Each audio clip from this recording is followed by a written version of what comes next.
Saya tidak melarang ibu mencintai suaminya. Saya tidak melarang bapak mencintai istrinya. Saya tidak melarang bapak dan ibu mencintai hartanya dan anaknya. Tapi hendaknya kecintaan kepada Rasulullah di atas segala kecintaan yang ada. Baru imannya sempurna.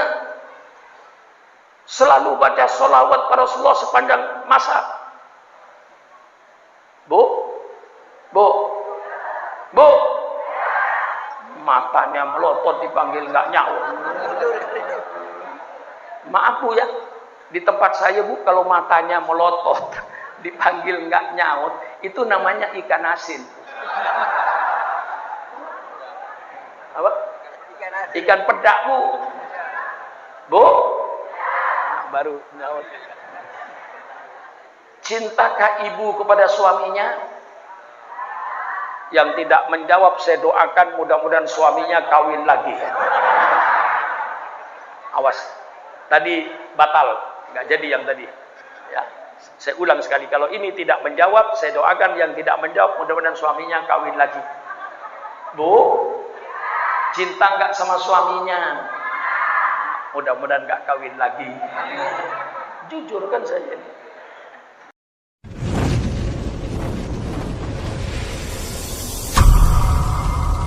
Assalamualaikum warahmatullahi wabarakatuh. Bismillahirrahmanirrahim. Alhamdulillahi rabbil alamin. Wassalatu wassalamu ala ashrafil anbiya'i wal mursalin. Sayyidina wa habibina wa syafi'ina wa maulana Muhammad wa ala alihi wa ashabihi ajma'in. Subhanaka la ilma lana illa ma 'allamtana innaka antal alimul hakim. La haula wa la quwata illa billahil aliyil azim. Amma ba'du. Para alim ulama yang saya muliakan, yang tidak sebut satu persatu dengan tidak mengurangi takdim saya, para habaib yang saya muliakan, seluruh pejabat-pejabat pemerintah setempat, dalam hal ini Bapak Lurah yang saya hormati, hadirin dan hadirat sekalian yang berbahagia, wabil khusus kepada seluruh pimpinan dan pengurus Masjid Al-Murtadha beserta seluruh panitia peringatan Maulid Nabi besar Muhammad sallallahu alaihi wasallam. Terlebih dahulu saya menyampaikan ucapan terima kasih yang setinggi-tingginya. Terima kasih atas segala kegiatannya. Terima kasih atas segala aktivitasnya. Terima kasih kepada seluruh panitia peringatan Maulid yang semuanya niat kita hanya ingin untuk menghidupkan agama yang kita cintai di negara kesatuan Republik Indonesia ini. Rasulullah sallallahu alaihi wasallam bersabda, man ahya sunnati inda fasadi ummati falahu mitlu ajri syahidin. Barang siapa yang menghidupkan sunnahku, barang siapa yang menghidupkan agamaku di tengah-tengah kerusakan umatku, maka pahalanya sama dengan pahalanya orang-orang yang mati syahid di medan perang. Apalagi sekarang ini dalam era globalisasi, dengan kemajuan teknologi yang begitu besar, sedang terjadi perang peradaban. Perang peradaban ini perang yang tidak pakai senjata, tapi bahayanya jauh lebih dahsyat daripada yang pakai senjata. Perang peradaban antara peradaban yang berdasarkan nafsu, tentu yang dilahirkan oleh negara-negara barat, peradaban barat. peradaban barat yang membanjiri negara-negara Islam ini, yang ingin mematikan dan meredupkan peradaban Islam ini. Alhamdulillah, dengan gabungan sholat subuh, peradaban Islam hidup. Dengan peringatan maulid, peradaban Islam hidup. Dengan dikir-dikir yang namanya Rotibul Haddad, Rotibul Atos yang dibaca oleh kita, ini dalam rangka mempertahankan peradaban Islam. Sehingga peradaban Islam tidak redup. Walaupun tentu di antara kita, peradaban barat kadang-kadang sudah masuk ke rumah kita.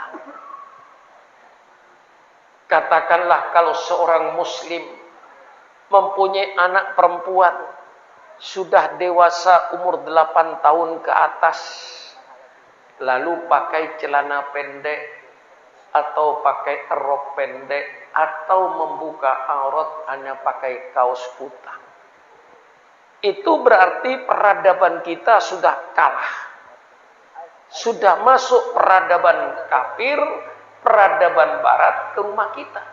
Lah ini sekarang sedang terjadi perang peradaban.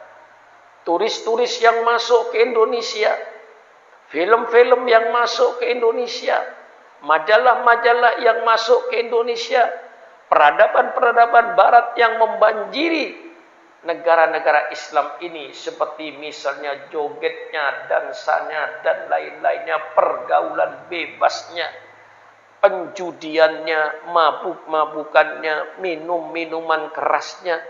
Ini sedang terjadi perang peradaban. Apakah kita mampu mempertahankan peradaban kita?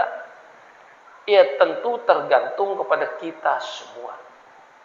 Kalau kita masih punya akidah yang kokoh, insya Allah peradaban kita tidak akan hancur, bahkan akan bertegak. Insya Allah seperti pagi hari ini, dengan adanya subuh gabungan dengan peringatan maulid, ini kita sedang menghidupkan peradaban Islam.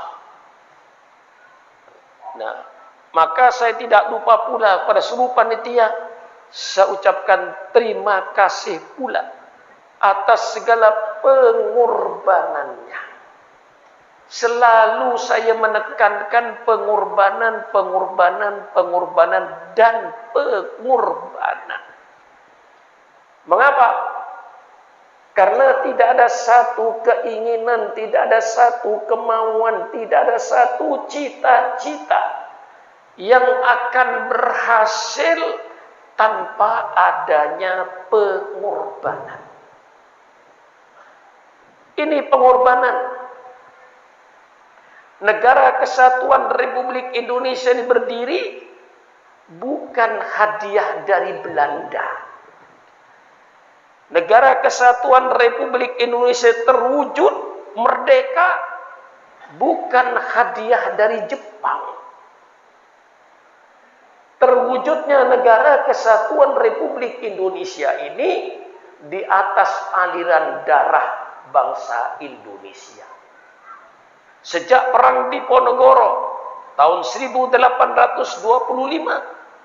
sampai tahun 1830, berapa ribu jiwa umat Islam yang gugur di medan perang melawan Belanda, terus berlangsung ratusan tahun sampai 45 Indonesia merdeka.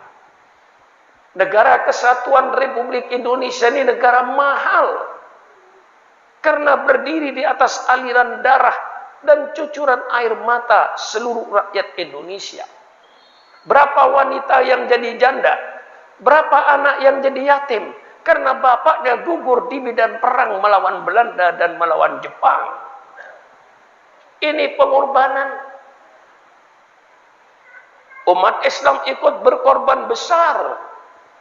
Insya Allah saham terbesar di dalam NKRI ini adalah umat Islam. Maka baca sejarah yang memimpin bangsa ini baca sejarah, sehingga memberikan kebijaksanaan yang bijaksana, bahwa umat Islamlah yang terbesar pengorbanannya dalam mewujudkan NKRI ini. Kalau ada orang bertanya kepada Sukron Makmun, sejauh mana kontribusi bantuan umat Islam terhadap NKRI, saya akan bicara secara fakta. Kalau pemerintah ingin tahu jasanya umat Islam terhadap NKRI ini, persilakan pemerintah adakan sensus kuburan. Iya. Sensus kuburan. Tentu bukan kuburan umum. Yang saya maksud, kuburan Taman Pahlawan itu coba disensus oleh pemerintah. Setiap kota kabupaten mesti ada Taman Pahlawannya.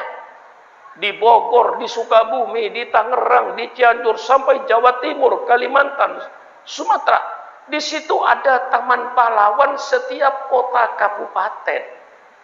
Tolong pemerintah adakan sensus di Taman Pahlawan ini. Ini kuburan berbicara. Bagaimana hebatnya umat Islam ini. Persilahkan pemerintah adakan sensus kuburan Taman Pahlawan. Nama siapa? Agama apa? Nama siapa? Agama apa? Namanya siapa? Agamanya apa? Namanya siapa? Agamanya apa? Saya yakin 99% darahnya umat Islam untuk NKRI ini. Jangan macam-macam saudara itu. Menghadapi umat Islam ini. Kami yang paling banyak jasa. Fakta berbicara. Kuburan jadi saksi. Kurang apa? Ini saudara-saudara, bahwa NKRI ini insya Allah 99% darahnya umat Islam.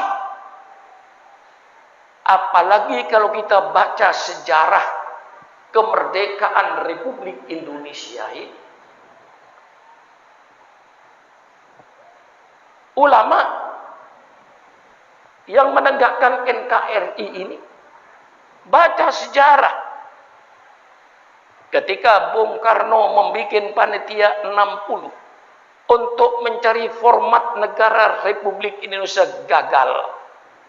Akhirnya Bung Karno membuat panitia 9, terdiri Bung Karno, Bung Hatta, A.A. Maramis dari kelompok Kristen Katolik, Abi Kusno, Kahar Mudzakkir, Muhammad Yamin, termasuk Pak Wahid Hasyim dan lain-lainnya.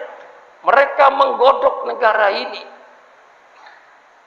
Berminggu-minggu, berbulan-bulan berdebat. Akhirnya terjadi kesepakatan, baik dari golongan nasionalis, maupun dari golongan agama, maupun dari golongan Katolik. Terjadi suatu kesepakatan yang disebut Piagam Jakarta. Negara Republik Indonesia berdasarkan ketuhanan dengan kewajiban menjalankan syariat Islam bagi pemeluk-pemeluknya. Yang bukan pemeluk Islam gak ada urusan. Ini format. Dengan terbentuknya format ini, maka Bung Karno didorong untuk segera memproklamasikan kemerdekaan. Tanggal 17 Agustus jam 10 pagi, baru Bung Karno dengan lantang menyatakan, kami bangsa Indonesia.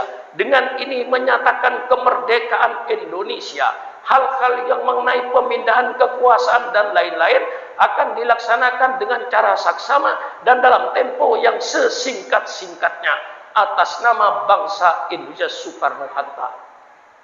Barangkali itu diantara kiai yang hafal proklamasi. Belum tentu Kiai Muhtar kalau saya uji itu hafal proklamasi. Hafal saya proklamasi ini. Apa yang terjadi sejarah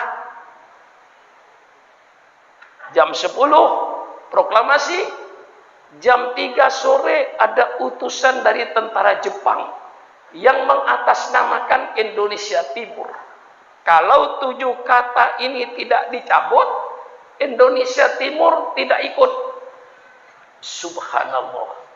Indonesia akan pecah jadi 2, Republik Indonesia Barat dan Republik Indonesia Timur. Supaya kata-kata dengan kewajiban menjalankan syariat Islam bagi pemeluknya dicabut. Kalau tidak dicabut, kami katanya Indonesia Barat, Indonesia Timur tidak ikut. Subhanallah. Tanggal 18 Agustus, Bung Hatta mengumpulkan kembali 9 orang, minus Kiai Wahid Hasyim sudah pulang ke Jawa Timur. Diganti dengan tokoh dari Sumatera. Timbullah perdebatan, dicabut apa tidak, dicabut apa tidak. Sedangkan ini sudah jadi kesepakatan yang telah ditandatangani oleh kelompok nasionalis, oleh kelompok Muslim, oleh kelompok Katolik. Sudah disetujui ini merupakan bentuk negara Republik Indonesia, negara Republik berdasarkan ketuhanan dengan kewajiban menjalankan syariat Islam bagi pemeluknya. Terjadi perdebatan karena khawatir Indonesia pecah. Para tokoh ulama dengan lapang dada mencabut 7 kata ini. Cuman diminta gantinya Maha Esa. Jadi tanggal 17 dengan tanggal 18 Agustus berbeda. Tanggal 17 Agustus ketika kita proklamasi negara Republik Indonesia berdasarkan ketuhanan dengan kewajiban menjalankan syariat Islam bagi pemeluk-pemeluknya. Itu dikenal dengan Piagam Jakarta. Demi negara kesatuan Republik Indonesia agar tidak pecah, maka ulama dengan lapang dada mencabut 7 kata itu, kemudian diganti negara Republik Indonesia berdasarkan ketuhanan yang Maha Esa. Titik. Belum tentu saudara tahu sejarah ini. Maka jangan jadi pemimpin kalau nggak tahu sejarah.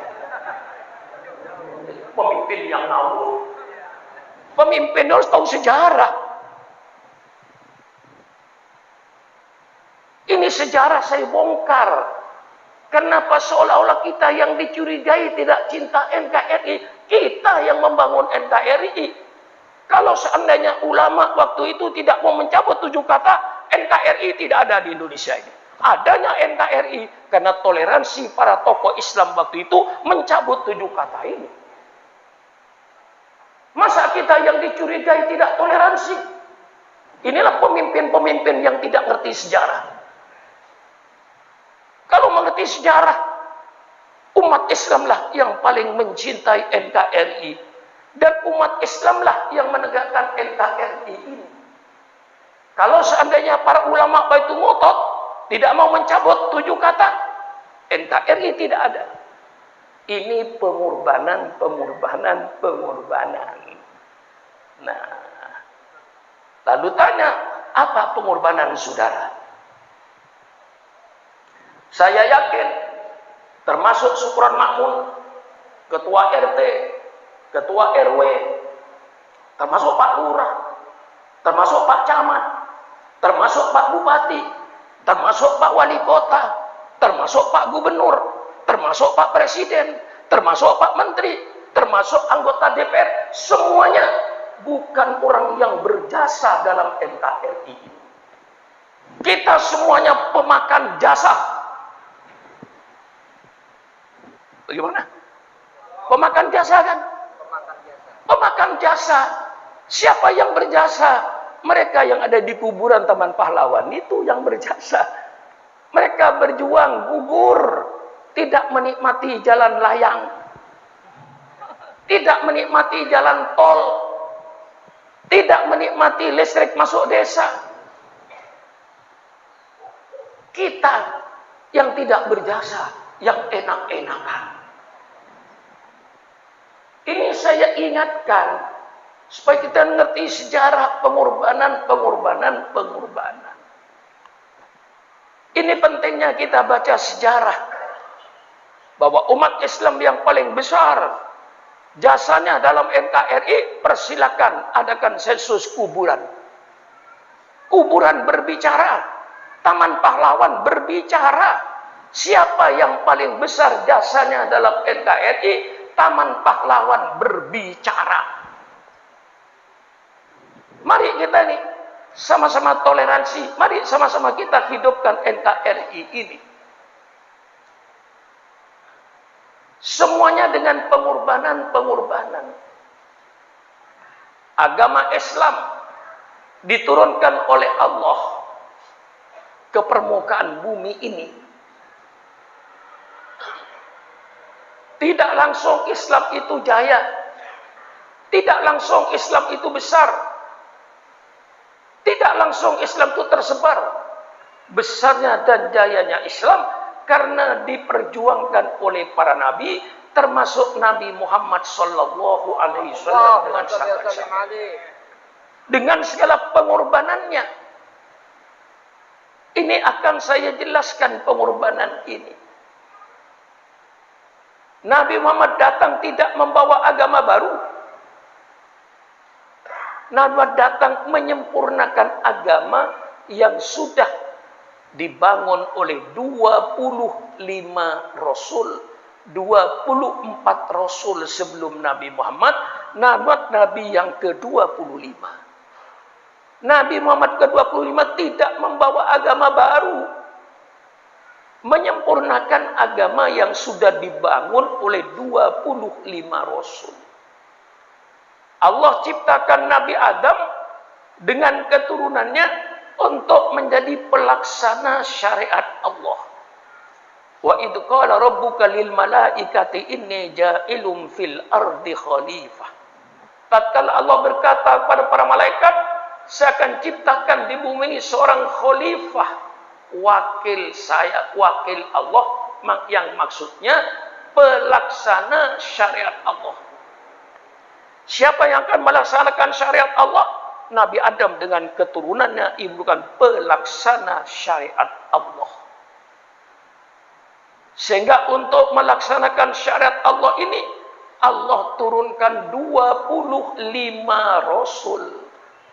Jadi kalau sudah ditanya siapa yang membangun Islam, yang membangun Islam Nabi Muhammad saja. Salah. Salah itu. Yang benar gimana? Siapa yang membangun Islam? Yang membangun Islam 25 Rasul. Mulai Nabi Adam. Nabi-nabi sebelumnya itu bangun Islam. Nabi Muhammad tidak membawa agama baru. Finishing. Apa? Menyempurnakan. Bukan membawa agama baru.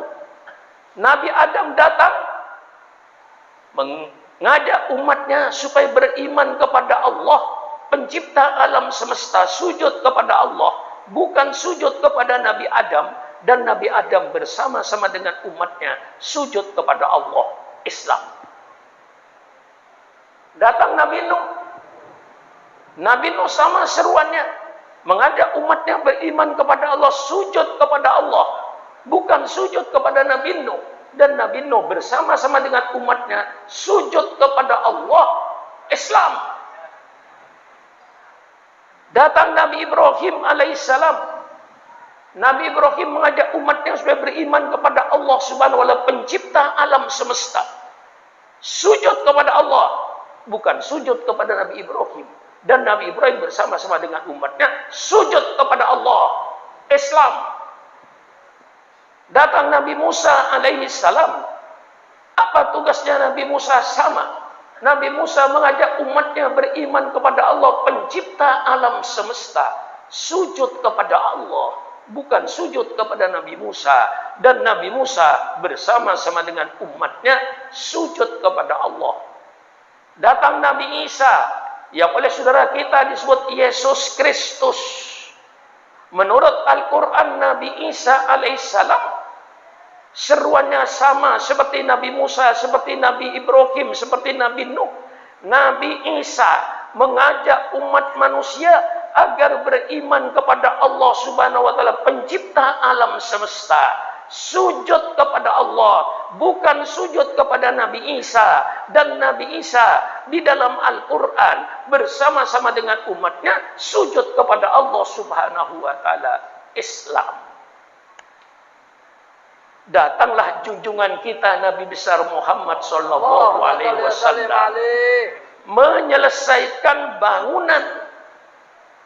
Karena bangunan selesai, Allah meresmikan. Nah, ini saya kasihkan pemahaman yang utuh kepada saudara tentang pandangan Islam ini.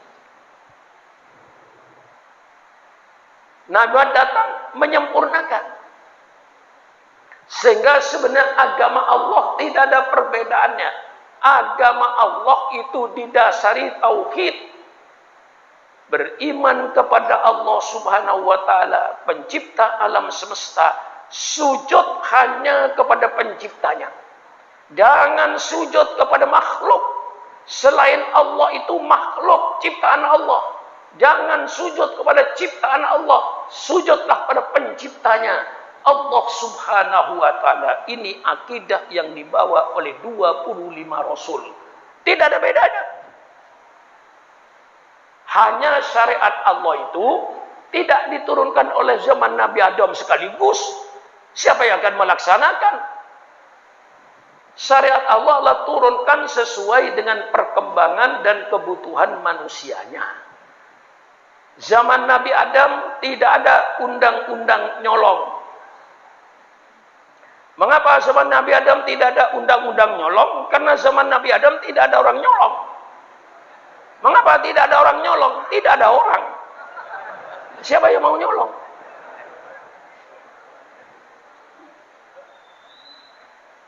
Dunia cuman miliknya Nabi Adam dengan Siti Hawa berdua.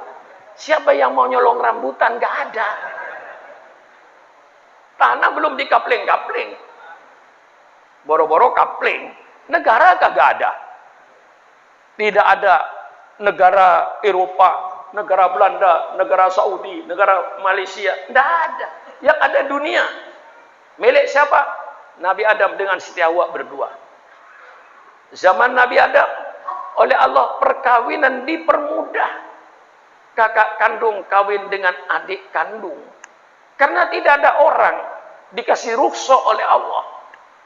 Jadi kalau sekarang di Jagakarsa ini ada orang ingin kawin dengan adik kandungnya sendiri, orang itu salah lahir. Mestinya lahirnya zaman Nabi Adam dulu. Boleh itu. Nah, datang Nabi Nuh disempurnakan, datang Nabi Ibrahim disempurnakan, datang Nabi Musa disempurnakan, datang Nabi Isa disempurnakan, datang Rasulullah sempurna. Disempurnakan dengan kitab-kitab suci.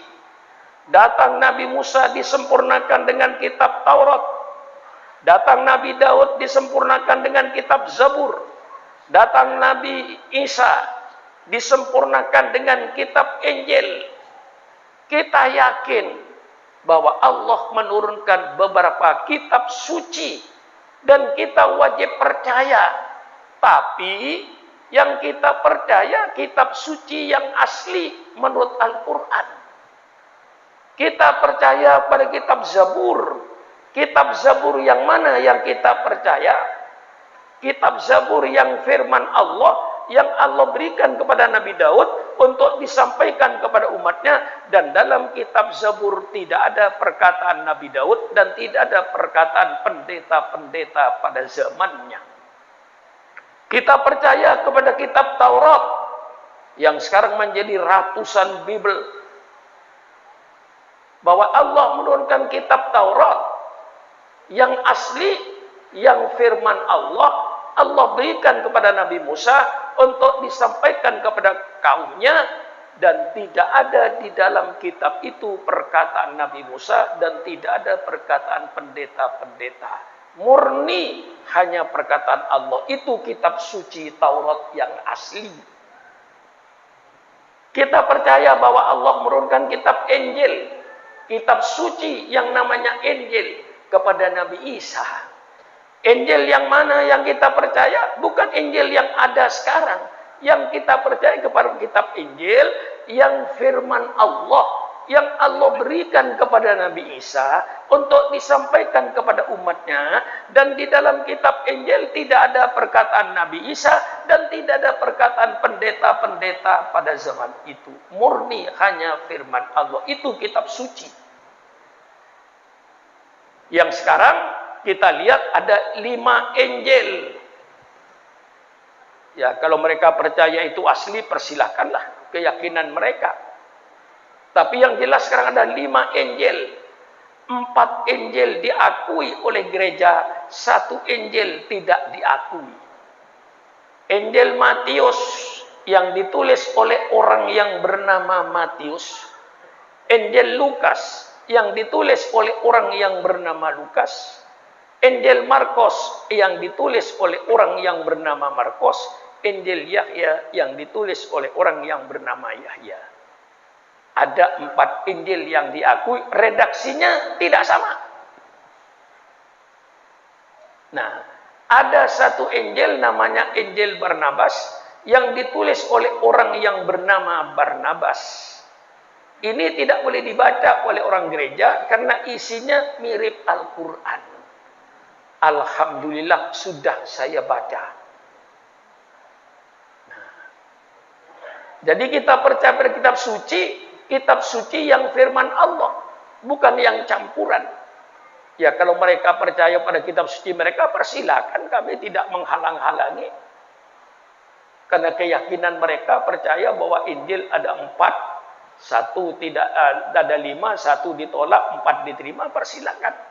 Tapi bagi kami umat Islam hanya percaya kepada Injil yang firman Allah. Dan dalam Injil itu tidak ada perkataan Nabi Musa, Nabi Isa kagak ada. Perkataan pendeta-pendeta juga nggak ada. Nah, inilah kitab suci. Datanglah Al-Quran 30 juz. Rasulullah Sallallahu Alaihi Wasallam dalam kitab Sahihu Muslim dalam bab Muhammad Khatamun Nabiyyin, Rasulullah bersabda, "Mathali wa mathalul anbiya min qabli kamathali man bana baita wa ana akhiru man wada'a lilabina." Perumpamaan saya, kata Nabi Muhammad, dengan nabi-nabi sebelum saya itu cuman ibaratkan orang yang membangun sebuah rumah besar. Sayalah datang terakhir, meletakkan batu terakhir, pertanda bahwa pembangunan agama Islam sudah selesai dengan datangnya Nabi Muhammad SAW yang kita rayakan. Qul bifadlillah wa birahmatihi wa bidzalika falyafrahu. Katakanlah oleh engkau Muhammad, dengan karunia Allah dan dengan rahmat Allah hendaknya mereka bergembira. Tidak ada karunia Allah yang lebih besar daripada lahirnya Nabi Muhammad Sallallahu Alaihi Wasallam. Tidak ada rahmat Allah yang lebih besar daripada lahirnya Nabi Muhammad Sallallahu Alaihi Wasallam. Ini berarti rahmat terbesar, karunia terbesar. Kita bergembira, tunjukkan rasa cinta kita pada Rasulullah. Kita adakan peringatan Maulid karena cinta sama Rasulullah. Insyaallah Rasulullah bersabda, "Al-mar'u ma'aman ahabba yaumal qiyamah." Setiap manusia nanti akan dikumpulkan oleh Allah di padang mahsyar bersama-sama dengan orang-orang yang ia cintai. Insyaallah kita jamaah Masjid Al-Murtada seluruhnya pencinta Rasulullah Sallallahu Alaihi Wasallam. Insyaallah kita nanti akan bersama-sama dengan Rasul di padang mahsyar.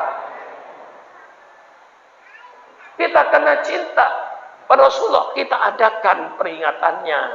Kita bergembira dengan lahirnya Rasulullah Sallallahu Alaihi Wasallam. Bagaimana perjuangan beliau dengan segala pahit getirnya, Rasulullah melaksanakan amanah. Kalau sudah datang di kuburan Rasulullah, asyhadu annaka ya Rasulullah addal amanah wa nasahtal ummah bal wa ballaghtar risalah.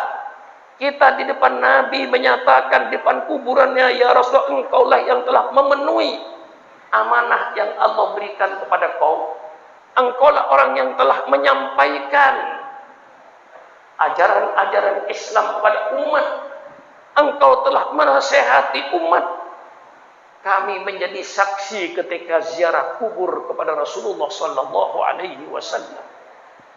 Kita katakan di depan mereka, depan Rasulullah, innaka addaital amanah, ballaghtar risalah, wa nasahtal ummah. Bagaimana Rasulullah berdakwah dari awal? Subhanallah. Rasulullah memulai dakwanya dari pintu ke pintu. Karena diancam pembunuhan oleh orang-orang kafir Quraisy. Dengan sepi, dengan sembunyi-sembunyi nabimu berdakwah.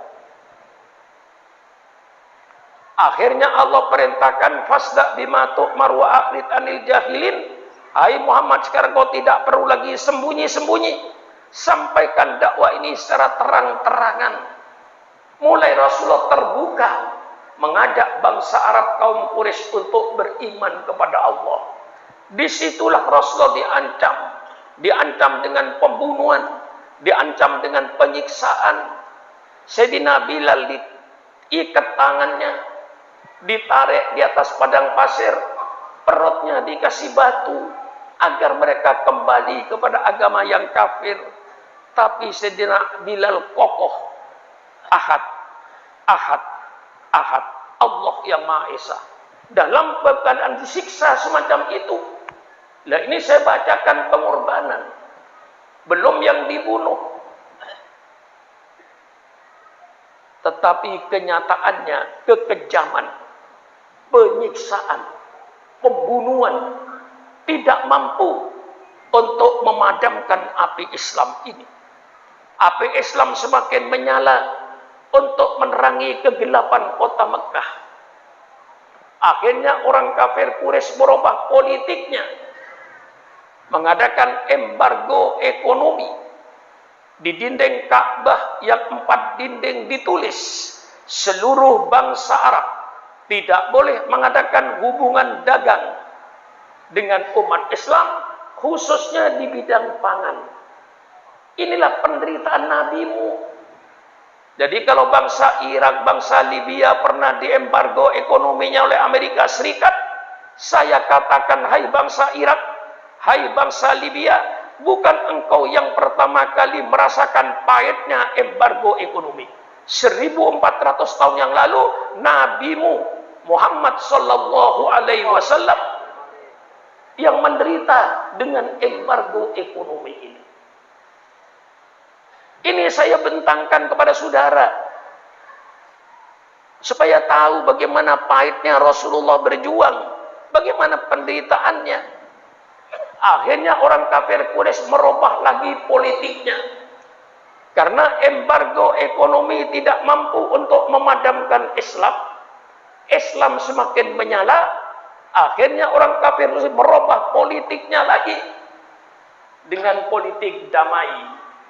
Abu Thalib pamannya didatangi oleh orang kaum Quraisy. Hai Abu Thalib, engkau kan pamannya Muhammad. Muhammad itu ponakanmu. Coba tanya sama ponakanmu maunya apa. Kalau ponakanmu ingin tahta kedudukan, kami penduduk Mekah siap untuk mengangkat ponakanmu Muhammad itu jadi raja di kota Mekah ini. Dengan syarat berhenti jadi nabi. Berarti berdakwah. Abu Thalib tanya sama ponakanmu, maunya apa? Kalau dia ingin kaya, kami penduduk Mekah siap untuk menyerahkan kekayaan kami pada ponakanmu, sehingga nanti Muhammad menjadi orang terkaya di Mekah ini dengan syarat berhenti jadi nabi. Abu Thalib tanya sama ponakanmu, maunya apa? Mau kawin dengan gadis-gadis di kota Mekah? Kami kumpulkan semua anak perawan ini. Persilakan ponakanmu kawin 1, 2, 3, 4, 5, 6, 7, 8. Persilakan. Dengan syarat berhenti jadi nabi. Coba kalau ditawarkan sama kiai sekarang kira-kira gimana?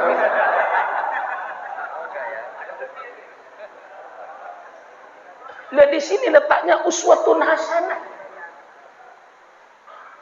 Sampai pada kejiwaannya uswatun hasanah ini. Bukan hanya karena akhlak sehari-hari. Itu sudah mafhum. Allah yang memuji Nabi Muhammad kurang apa? Innaka la'ala khuluqin adzim. Allah yang memuji. Tapi saya titik beratkan, inilah perjuangan nabimu. Ini sejarah bisa terulang. Maka kiai-kiai, hati-hati kiai kalau ditawarin jabatan. Ya, hati-hati. Misalnya Sukron Makmun. Sudahlah Pak Surohan dan jadi kiai, keluar masuk kampung, malam-malam kagak tidur. Sudahlah, saya angkat jadi menteri luar negeri.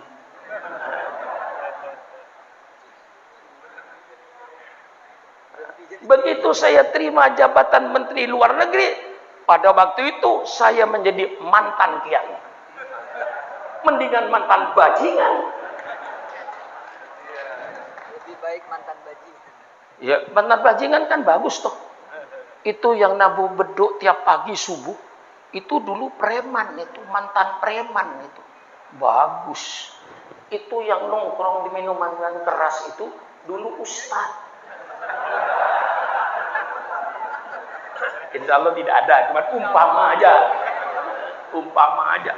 Lah ini saudara-saudara, sejarah itu akan terulang, saudara. Ini penawaran lama. Supaya Nabi berhenti jadi nabi. Tahta, harta, wanita, gagal. Karena dengan segala macam cara politik dijalankan bangsa Quraisy gagal semua. Akhirnya Abu Lahab, Abu Jahal mengadakan musyawarah di Darun Nadwah yang dalam tafsir Tabari diikuti oleh iblis yang berupa manusia. Bagaimana cara membendung gerakan Muhammad ini? Segala macam cara sudah kita laksanakan. Dengan cara kekerasan, dibunuh, disiksa, tidak berhasil. Dengan cara embargo ekonomi, tidak berhasil. Ditawarin tahta, harta, wanita, tidak berhasil. Mengadakan musyawarah dihadiri oleh iblis. Ditulis dalam Al-Quran, wa id yamkuru bikal ladina kafaru liyuthbituka au yukhriju au yaqtuluka au yukhrijuka wa yamkurun wa yamkurullahu wallahu khairul makirin. Mereka mengadakan tipu muslihat bagaimana cara membendung gerakan Nabi Muhammad ini. Dalam musyawarah Abu Lahab usul, kalau begini Muhammad tangkap saja, masukkan penjara. Sehingga dia tidak masuk desa, keluar desa, dia tidak bisa berdakwah. Tangkap saja Muhammad, masukkan penjara. Iblis berkata, sia-sia kau menangkap Muhammad. Karena Muhammad ini termasuk bangsa Quraisy, bangsa yang dimuliakan di tanah Arab ini.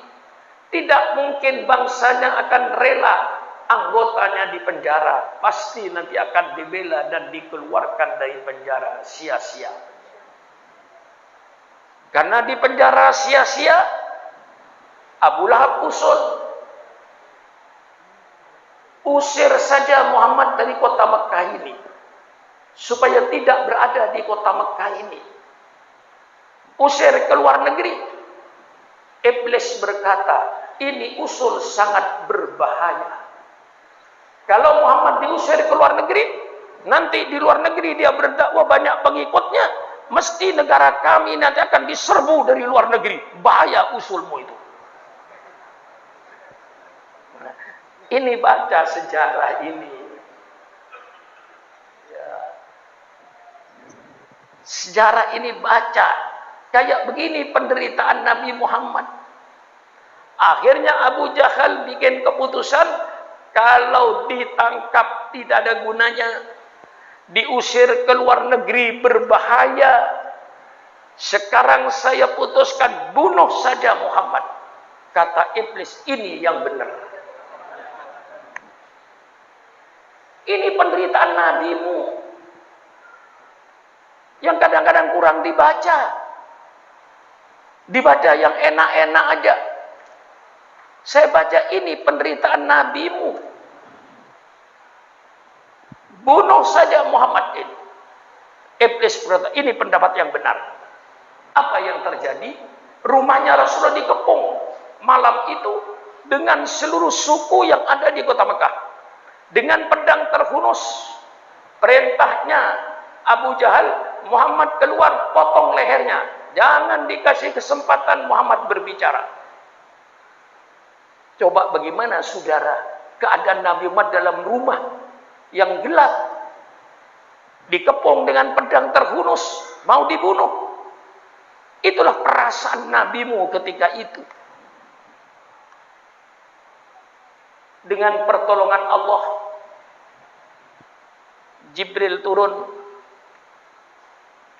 Muhammad, malam ini Allah perintahkan kau tinggalkan kota Mekah ini. Coba gimana seandainya Pak Haji? Malam ini kau tinggalkan kota Mekah. Kota yang dicintai. Tempat lahirnya. Kayak Pak Haji di Jagakarsa. Suruh pindah ke hutan di Kalimantan. Mana mau? Misalnya. Tempat tumpah darahnya. Lahirnya di Jagakarsa. Allah perintahkan, ya Rasulullah, kata Jibril, malam ini Allah perintahkan kau untuk meninggalkan kota Mekah ini. Kota yang dicintai Rasulullah. Kelahirannya, Rasulullah mengambil pasir, baca Qul huwallahu ahad, Qul a'udzu bil falaq, Qul a'udzu bin nas, baca ayat kursi, membaca sebagian surat Yasin, wa ja'alna min baini aydihim saddan wa min khalfihim saddan fa agsaynahum fahum la yubsirun. Allah tabur mereka tertidur. Keluar Rasulullah dengan selamat. Langsung ke rumahnya Sayyidina Abu Bakar Siddiq. Abu Bakar, malam ini Allah perintahkan saya dengan kau untuk meninggalkan kota Mekah ini. Abu Bakar langsung menjawab, kalau ini sudah perintah Allah ya Rasulullah, mari kita tinggalkan kota Mekah ini. Sayyidina Abu Bakar membuktikan hadis Rasulullah sallallahu alaihi wasallam, la yu'minu ahadukum hatta akuna ahabba ilaihi min malihi wa waladihi wa walidihi wan nasi ajman. Tidak sempurna iman seseorang itu sehingga aku, kata Rasulullah, lebih dicintai olehnya daripada hartanya, daripada anaknya, daripada bapaknya, dan dari seluruh manusia yang ada. Dibuktikan oleh Sayyidina Abu Bakar Siddiq, tidak memikirkan rumah, tidak memikirkan keluarga. Ayo Rasulullah, kita tinggalkan kota Mekah ini. Masya Allah. Inilah pahit getirnya perjuangan Rasulullah sebagai uswatun hasanah. Saya tidak melarang ibu mencintai suaminya. Saya tidak melarang bapak mencintai istrinya. Saya tidak melarang bapak dan ibu mencintai hartanya dan anaknya. Tapi hendaknya kecintaan kepada Rasulullah di atas segala kecintaan yang ada. Baru imannya sempurna. Selalu baca sholawat pada Rasulullah sepanjang masa. Bu, matanya melotot dipanggil nggak nyaut. Maaf Bu ya, di tempat saya Bu, kalau matanya melotot dipanggil nggak nyaut, itu namanya ikan asin. Apa? Ikan pedak Bu, baru nyaut. Cintakah ibu kepada suaminya? Yang tidak menjawab, saya doakan mudah-mudahan suaminya kawin lagi. Awas.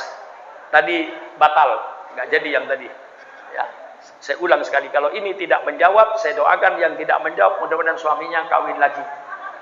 Bu, cinta nggak sama suaminya? Mudah-mudahan nggak kawin lagi. Jujur kan saya ini. Bapak-bapak, cinta nggak sama istrinya? Yang tidak menjawab berarti punya cadangan di luar rumah.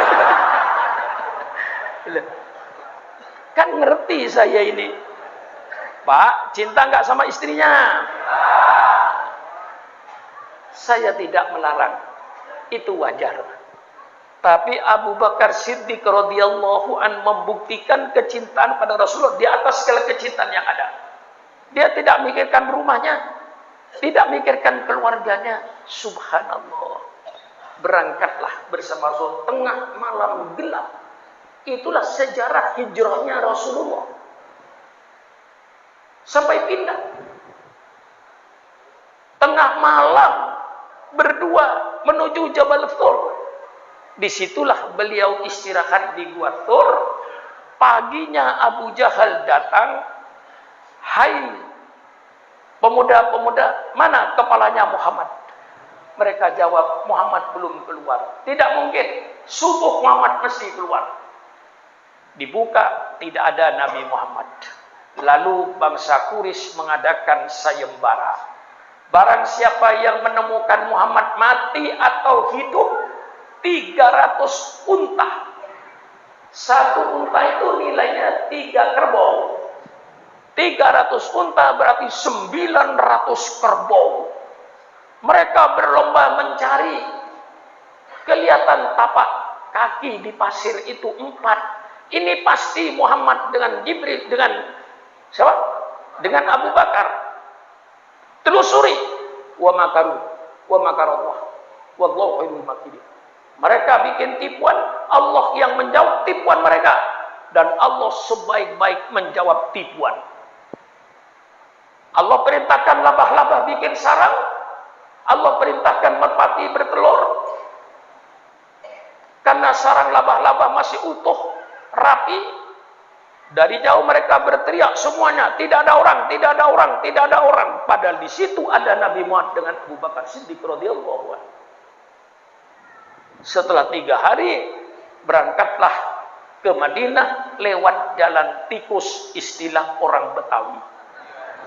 Tidak jalan biasa. Jalan biasa mesti ketangkap. Jalan tikus, bukit-bukit itu yang dilewat, yang tidak dilewatin orang. Itulah penderitaan Nabi uswatun hasanahnya. Sampai di Madinah disambut oleh penduduk Madinah. Disitulah Rasulullah mulai mendirikan peradaban Islam.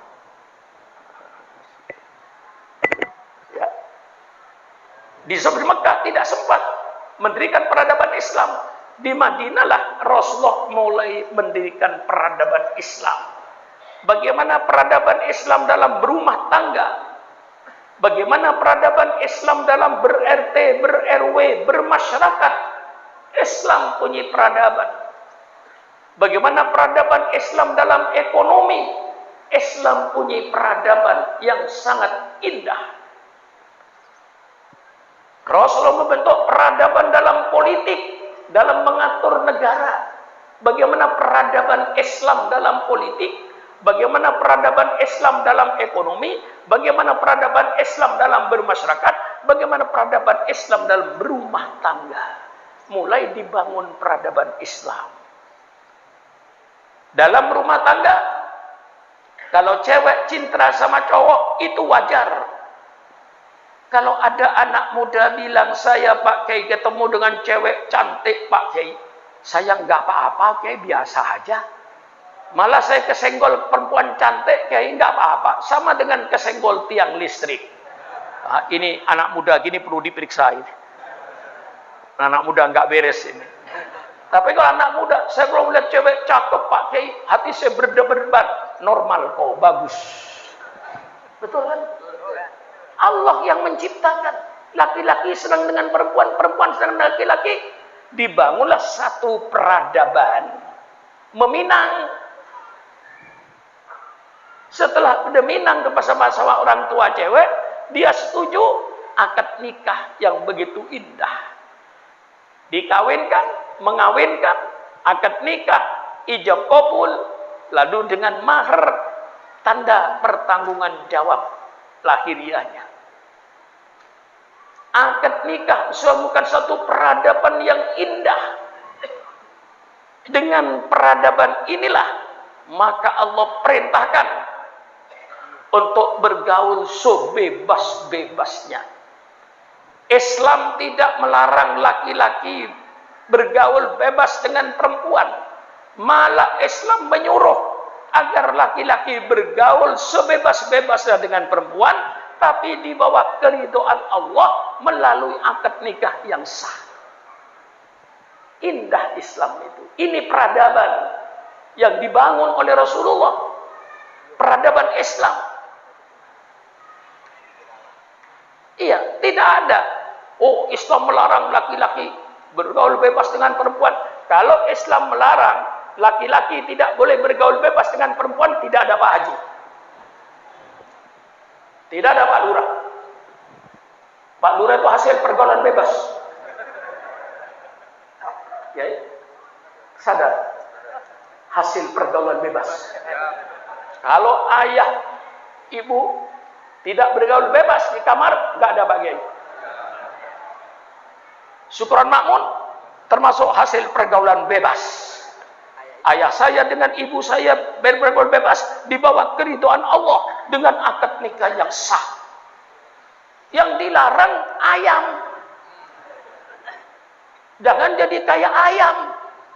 Bu, tahu ayam nggak, Bu? Nggak tahu.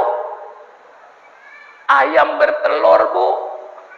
Katakan 6. Ngerem, Bu. Di antara telur yang ngerem tadi ada yang ayam jago, Bu. Gede ayam jago tadi ibu kandungnya dikawin.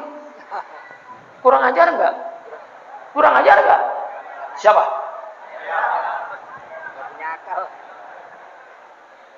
Ini yang dilarang oleh Allah, pengayaman ini.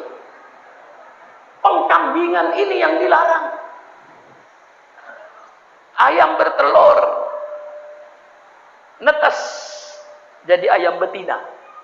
Gede, dikawin oleh ayah kandungnya sendiri. Berapa dalam koran anak perawan yang hamil? Karena orang tua kandungnya ayam. Ini yang dilarang. Maka peradaban Islam dalam rumah tangga ini peradaban yang indah. Peradaban yang bagus. Kemudian dibangunlah rumah tangga tanpa kekerasan. Wa ashiruhunna bil ma'ruf. Pergaulah istrimu dengan baik. Pergaulah istri dengan sopan. Jangan memperlakukan dengan kekerasan. Lemah lembut dengan istrinya, bapak-bapak. Cintailah, kasihan istrinya, Pak. Mengapa Islam sampai menyuruh laki-laki pergaul istrinya dengan lemah lembut, dengan baik, dengan sopan santun? Saya buka rahasianya. Boleh saya buka? Boleh saya buka? Bapak bergaul dengan istri bapak 1 jam bebas. Setelah itu bapak selesai. Tapi ibu yang tadi dipergawi 1 jam itu 9 bulan akan menderita akibat perbuatan bapak. Wah, ibu dukung saya sepenuhnya. Loh, ini saya buka rahasianya. Mengapa Allah sampai mesen sama laki-laki, kasihan istrimu akibat perbuatanmu? 9 bulan dia hamil. Begitu mau melahirkan, tahu bapak, perempuan melahirkan itu antara hidup dan mati. Apa hidup, apa mati. Itu perjuangan seorang ibu. Mengapa Anda lalu kasar dengan istrinya? Inilah Islam mempunyai peradaban. Tidak ada kekerasan rumah tangga kalau peradaban Islam dilaksanakan. Bagaimana? Mantap? Mantap? Ngaji. Saya kasih ilmu. Saya Saya tidak akan mengeluarkan perkataan dari lidah saya yang sia-sia.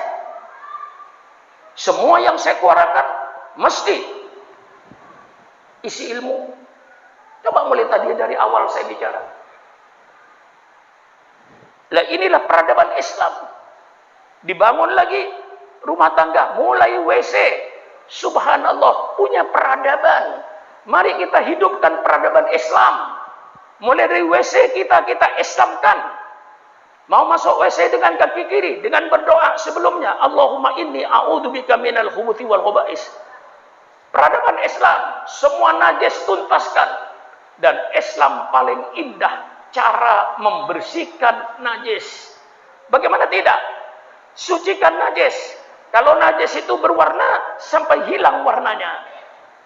Kalau najis itu berbau, sampai hilang baunya. Kalau najis itu ada rasanya, seperti alkohol dan yang babi, sampai hilang rasanya, baru suci. Mana ada peradaban bersuci seperti Islam?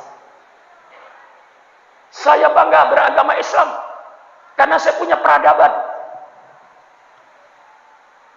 Saya bangga Islam, saya punya peradaban. Dapur harus berperadaban Islam. Bu, pernahkah ibu mencuci beras? Pernah. Sering. Tiap hari kok pernah itu. Ini waktu SD barangkali bahasa Indonesianya nggak lulus ibu-ibu. Kalau saya tanya, Bu, pernah ke Palembang? Pernah Pak Kiai? Sekali. Tapi kalau saya tanya, Bu, pernah mencuci beras? Sering. Pernahkah ibu bertanya, hai beras, dari mana datang? Kita punya peradaban. La ta'kulu amwalakum bainakum bil batil. Jangan kau makan harta di antara kamu dengan cara yang batil. Korupsi itu haram. Sogok menyogok itu haram. Rentenir itu haram. Ngurangin timbangan itu haram. Nipu orang itu haram. Kapan barang haram itu akan hilang? Kalau semua bangsa Indonesia berperadaban Islam. Bagaimana berperadaban Islam? Jangan ada rezeki yang lewat tenggorokannya, rezeki yang haram. Selama bangsa Indonesia pikirannya yang penting perutnya kenyang, halal haram tidak peduli, hak batil tidak peduli, yang penting perut saya kenyang. Halal haram tidak peduli. Selama bangsa Indonesia berpikiran seperti ini, jangan diharapkan korupsi akan berakhir. Jangan diharapkan sogok menyogok akan berakhir. Jangan diharapkan perampokan akan berakhir. Jangan diharapkan penipuan akan berakhir. Selama bangsa Indonesia yang penting perutnya kenyang, halal haram tidak peduli, maka kemungkaran akan subur di Indonesia ini. Karena tidak berperadaban Islam. Bagaimana? Betul. Mantap. Mantap. Ini kuliah subuh atau kuliah duha? Duhur sampai duha. Subuh sampai duha.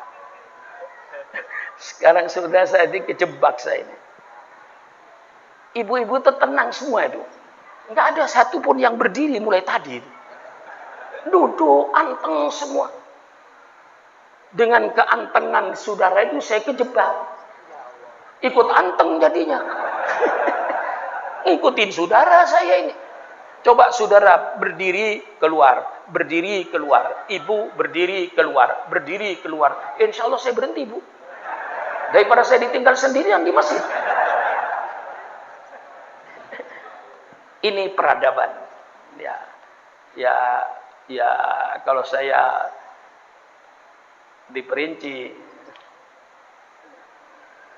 enggak selesai pidato saya itu. Sudah saya ambil garis besarnya aja. Peradaban rumah tangga yang dimaksud innama bu'itu li utama makarimal akhlak.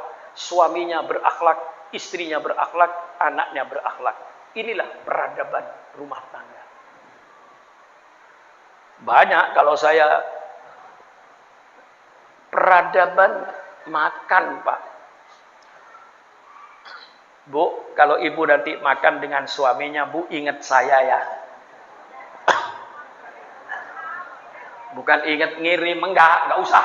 Di rumah banyak makanan saya. Ingat saya saja. Kalau ibu yang ingat sama bapaknya bilang, Pak, apa Bu? Alhamdulillah Pak, masih mau makan. Nggak pernah begini nih. Kemudian ketika bapaknya melihat makanan ada, bilang sama ibunya, Bu, alhamdulillah Bu, yang dimakan ada. Nggak pernah kan begini? Ini peradaban. Bagaimana tidak? Malam ini, hari ini, kalau ibu keliling rumah sakit, baik rumah sakit Depok, rumah sakit Jakarta, hari ini Bu, ribuan orang yang tidak mau makan. Yang dimakan ada. Susu ada, telur ada, roti ada, tidak mau makan. Persilakan Kiai, keliling rumah sakit di Jakarta ini. Hari ini ribuan orang tidak mau makan.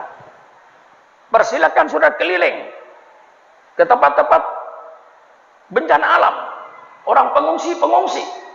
Mereka sekarang mau makan, yang dimakan tidak ada. Mau makan apa? Alhamdulillah masih mau. Ini satu nikmat mau makan, Pak. Pernah tidak mau makan? Ya, lagi sakit. Alhamdulillah masih mau makan. Alhamdulillah yang dimakan ada. Allahumma barik lana fima razaqtana wa qina adzabannar. Bismillahirrahmanirrahim. Masyaallah. Alhamdulillah li at'amana bada. Alhamdulillah li at'amana wa saqana wa ja'al muslimin. Subhanallah. Sampai di kamar tidur, Islam punya peradaban. Tidak ada ayam tidur baca bismillah. Tidak ada kambing tidur baca bismillah. Kalau bapak dan ibu tidur tanpa baca bismillah, sama dengan ayam dan kambing. Minimal bismikallahumma ahya wa amut. Sampai suami mau tidur dengan istrinya, itu ada bismillahnya. Cuman kadang-kadang tidak keburu. Masalahnya tidak keburu. Padahal waktunya panjang. Coba. Dari jam 9 malam sampai subuh. Kok tidak sempat baca bismillah?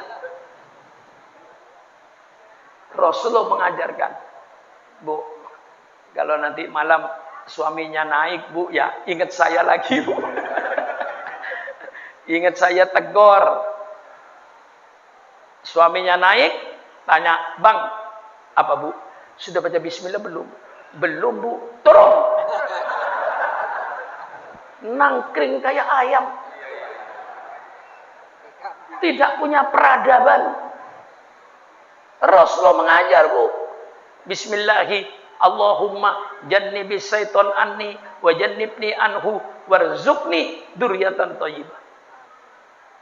Ya Allah, dengan namamu ya Allah, jauhkan setan dari saya, jauhkan saya dari setan.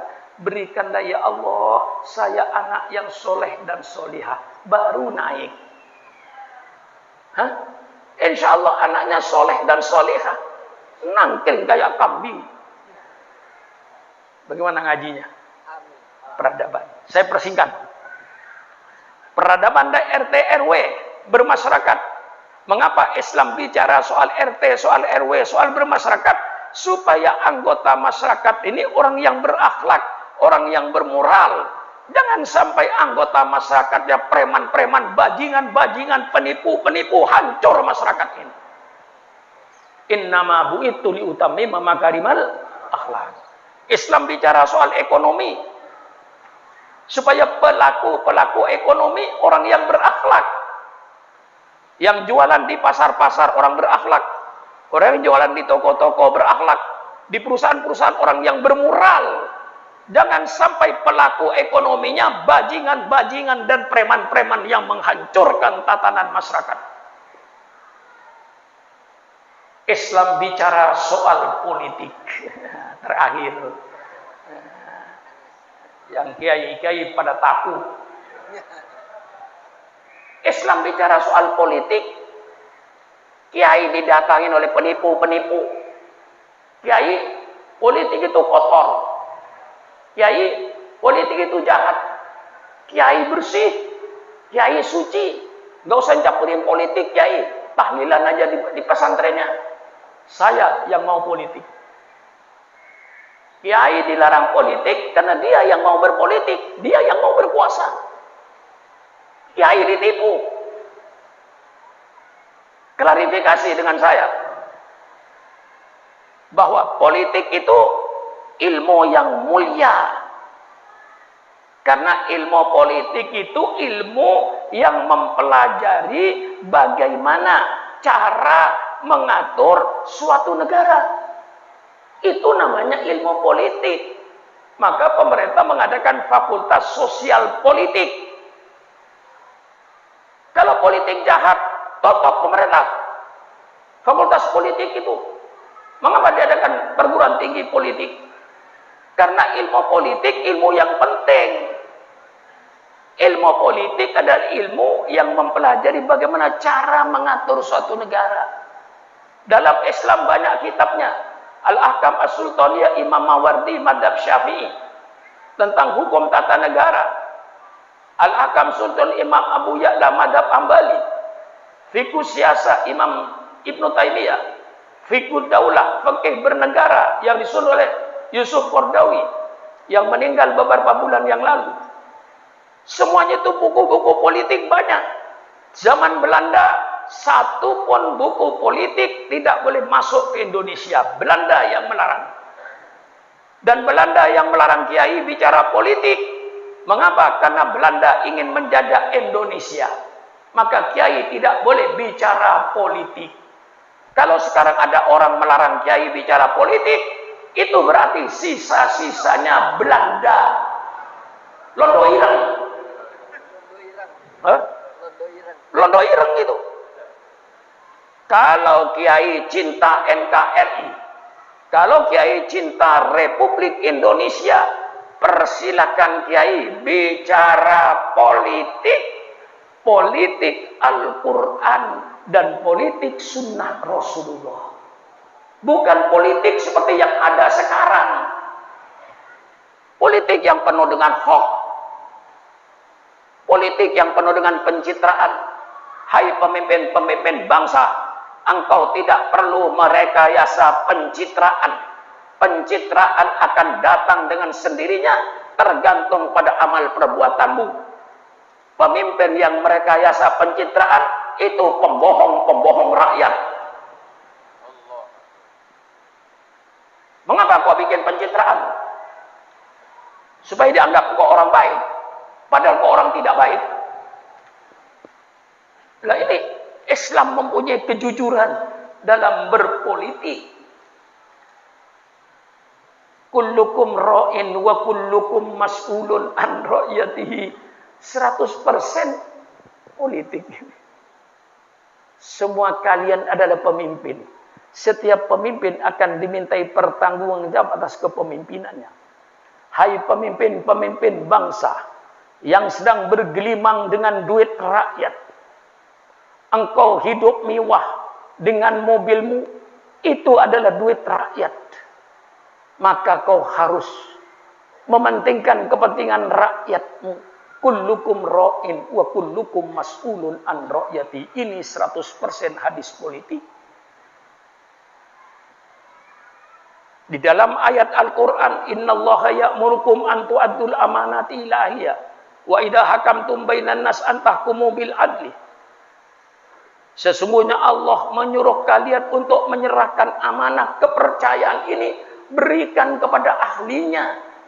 Jangan sembarangan mengangkat ketua RT, jangan sembarangan mengangkat ketua RW, jangan sembarangan mengangkat lurah, jangan sembarangan mengangkat camat, jangan sembarangan mengangkat wali kota, jangan sembarangan mengangkat gubernur, jangan sembarangan mengangkat presiden, jangan sembarangan mengangkat anggota DPR, jangan sembarangan mengangkat menteri, jangan sembarangan mengangkat pejabat-pejabat tinggi negara. Pilihlah mereka yang bermoral, yang berakhlak, yang profesional. Ini Quran yang menyuruh. Wa idza hakamtum bainan nas an tahkumu bil adl. Kalau kau menetapkan hukum di antara manusia, tetapkan hukum yang adil. Jangan dolim. La yajrimannakum sa'ana qaumin ala alla ta'dilu i'dilu. Karena kebencianmu pada satu kaum sehingga engkau lalu bikin tidak adil. Karena tidak senang dengan kaum itu walaupun tidak salah di penjara. Karena senang walaupun salah tidak di penjara. Inilah pengkhianat bangsa. Bagaimana? Mantap, mantap. Mantap. Mantap. Iya, jarang ketemu. Jarang. Belum tentu 1 tahun 1 kali ketemu saya.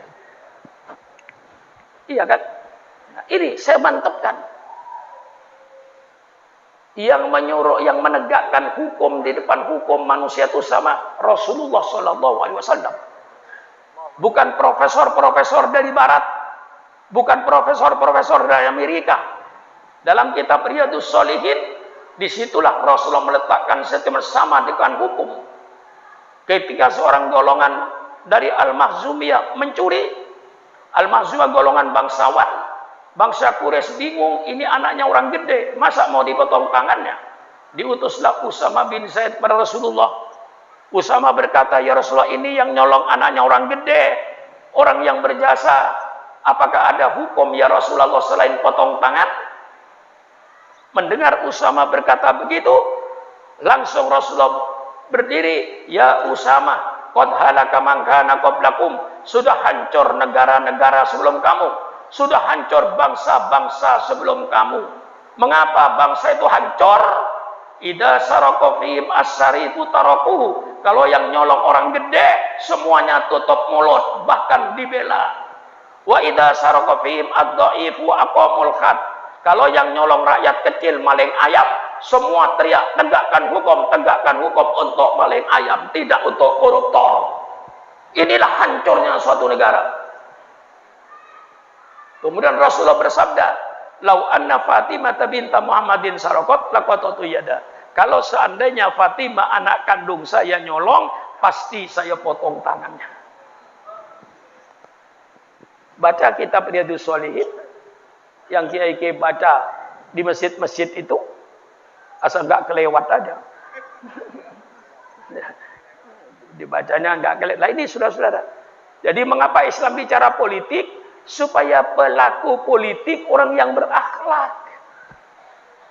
Masa Jenderal Bintang 2 bisa membunuh sadis kepada pengawalnya yang menjaga keamanannya sehari-hari? Hancur mentalnya ini. Loh, maka ini bicara politik, Islam bicara politik supaya pelaku politik berakhlak.